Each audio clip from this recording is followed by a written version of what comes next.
They'll attack anybody, anywhere, at any time. They're absolutely some of the hardest people to track. They're the #1 threat in the United States as we see it right now. In a quiet Texas suburb, a young man harbored a dark and terrifying ambition. Hassam Smati, a 19-year-old Jordanian living in Italy, Texas, nurtured a single goal: to bring destruction to the United States. He didn't just dream of chaos. He wanted to orchestrate mass murder, to blow up buildings and claim thousands of lives. His plan was fueled by extremist ideology, admiration for Al-Qaeda, and an obsession with violence. But what he didn't know was that a vigilant network of law enforcement was already tracking his every move, preparing to stop him before he could act. Across the country, elite agents of the FBI's Joint Terrorism Task Force were constantly hunting threats like Smati. These teams operate on the edge of danger every day. What made this subject stand out were two things. First of all, he made very clear that he was in the United States. Secondly, that he wanted to attack, and that his motivation for that attack was to serve as a soldier of Al-Qaeda and to personally serve Osama bin Laden. Monitoring the shadows of cyberspace where extremists plot in anonymity. They deal not with theory, but with real people capable of horrific violence. People who could be anywhere. Asking for tools for these weapons was very concerning. Looks like he's located in Italy, Texas. It was critical to ascertain who he was and where he was. Yes, give me the Dallas field office. And to begin the more in-depth assessment of whether he posed a threat. In a mall, at a church, or in the quiet neighborhood next door, Smati was one such individual, hiding in plain sight while plotting his attack. It all began online. Smati's posts, under the alias ABA Alubi, an actual person to the posts themselves. We could watch, we could conduct surveillance of him, we could read his postings. To really understand his true intention, we needed to engage him in a conversation. Drew immediate attention. He declared his intentions openly. He wanted to serve Osama bin Laden personally and carry out an act of jihad on U.S. soil. His messages weren't vague threats, they were specific, detailed, and dangerous. Analysts traced his activity to Italy, Texas, a small suburb near Dallas. The implications were chilling. A lone, motivated extremist in the U.S. could strike at any moment, and Smati had both the will and the imagination to target mass civilian populations. Once his identity and location were confirmed, the task force began a methodical operation. Smati's life was monitored closely. He worked at a roadside convenience store along a busy corridor, shape or form he was going to carry out a violent act, blending in seamlessly with ordinary life. At first glance, he seemed unremarkable. A young man handling a cash register, polite to customers, gregarious even. But behind this ordinary facade lurked a mind consumed by radical ideology, planning destruction on a scale most of us cannot imagine. The FBI had to proceed carefully.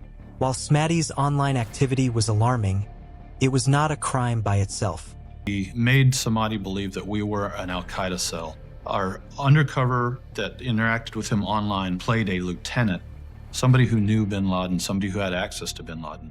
They needed concrete evidence tying him to actionable plans. Surveillance began at his home and workplace, but rural Texas presented challenges. Everyone knew everyone, making covert operations risky. Every step had to be calculated. The agents were not just monitoring a suspect, they were interacting with a potential mass murderer, trying to understand the full scope of his intentions while ensuring public safety. A turning point came when the team initiated controlled communication. Undercover agents posed as Al-Qaeda operatives, engaging Smati in conversation. They tested his dedication, his willingness to act, and his understanding of the consequences. Over weeks, he revealed more. He wanted to construct bombs, study methods used in past terrorist attacks, and ultimately detonate devices to maximize casualties. Each message escalated the urgency. Smati's need for tools and guidance made him increasingly vulnerable to manipulation by law enforcement, but also more dangerous if he suspected deception. As his obsession deepened, so did the FBI's surveillance. Smati's fascination with violent jihad grew. He fantasized about attacking financial institutions, military targets, and crowded public spaces. You have to have somebody that will relate to the individual. Let me know when it's up. Yes, sir. Audio's ready. Great. Someone that he can talk to, somebody he can believe. We found an experienced officer who at that point had around 20 years of undercover work. Stay on it. He's early. A single backpack bomb, he concluded, would not suffice. He envisioned coordinated attacks, multiple targets, and maximum destruction, mirroring the tactics of overseas terrorist operations. His focus eventually settled on a 60-story skyscraper in downtown Dallas, Fountain Place. A bombing there, he believed, would be catastrophic both economically and psychologically. Weeks of planning culminated in meticulous reconnaissance. Smatty carried backpacks into the building, and they sat down and began having a conversation.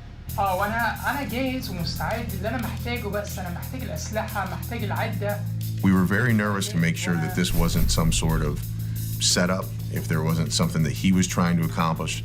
Mapped security checkpoints, and imagined detonation scenarios. Law enforcement, meanwhile, orchestrated their own plan, crafting a realistic, inert bomb to sustain his belief in the operation while controlling the risk to the public. The timing of his arrest would need precision. The moment he believed he was about to trigger mass destruction was the moment the agents would intervene. I remember noting the nonverbals on my translator. As he would shake his head, his eyes might widen. Several times he would look up and glance at me, indicating that what he was hearing was very, very interesting. Every step heightened tension. Smatty's radicalization had reached its peak. He swore allegiance to Al-Qaeda and celebrated the idea of killing innocents. He even created a symbolic pledge, directed at bin Laden, affirming his commitment to the cause. This was no ordinary threat. It was a fully formed plan, backed by intense motivation and the impression of operational support from a supposed terrorist cell. The final act required absolute precision. Smatty, unaware that the bombs were fake, was prepared to trigger the device. He dressed carefully, planning to present himself as a businessman, and drove to Fountain Place with an undercover agent he trusted as an ally in the jihadist cause. The parking garage, selected for its strategic location, became the stage for the FBI's carefully constructed trap. Every second counted. The team watched from a concealed vantage point, knowing that thousands of lives depended on their actions. When Smatty attempted to detonate the bomb, he believed he held the power to destroy the building and claim countless lives. What he did not know was that law enforcement had full control. The phone he intended to use to trigger the device instead activated the arrest operation.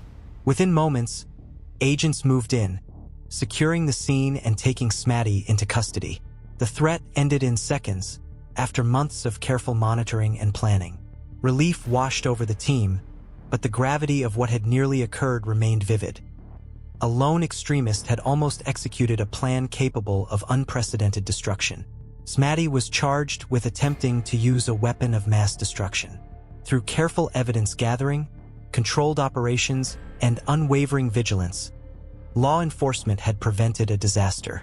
He would eventually be sentenced to 24 years in prison, a warning to those who would pursue similar paths. The case also provided critical lessons in handling lone wolf extremists, how online monitoring, undercover operations, and precise tactical planning can neutralize threats before they materialize. The story of Hassam Smatty is not just about the arrest of a single terrorist. It is a window into the complex world of domestic counterterrorism, where anonymity, ideology, and technology converge to create unprecedented threats. Every day, agencies like the FBI and Joint Terrorism Task Forces face similar challenges, balancing public safety with the rights of individuals while navigating the uncertainties of human behavior. Smatty's case highlights the meticulous, patient, and high-stakes work required to prevent attacks that most people never even imagine. Even after Smatty's arrest, the threat didn't disappear. Extremists still hide in the shadows of cyberspace, and law enforcement must remain alert. Each case demands months of intelligence gathering, surveillance, and careful psychological assessment, often involving deception to prevent catastrophic violence. For the public, these efforts are largely invisible, but for those protecting the nation, one misstep could be devastating. The Dallas operation highlights the delicate balance of technology, human judgment, and tactical precision required to stop radicalized individuals who appear ordinary yet harbor dangerous intentions. Smaddy's descent into extremism, fueled by isolation and online indoctrination, reflects a growing, evolving threat. Lessons from this case now inform training, strategy, and future threat response. By the time he was in custody, the danger was neutralized, but it serves as a stark reminder. A single radicalized person could cause unimaginable harm. Success depended on vigilance, planning, and expertise, proving the critical role of law enforcement in keeping the public safe.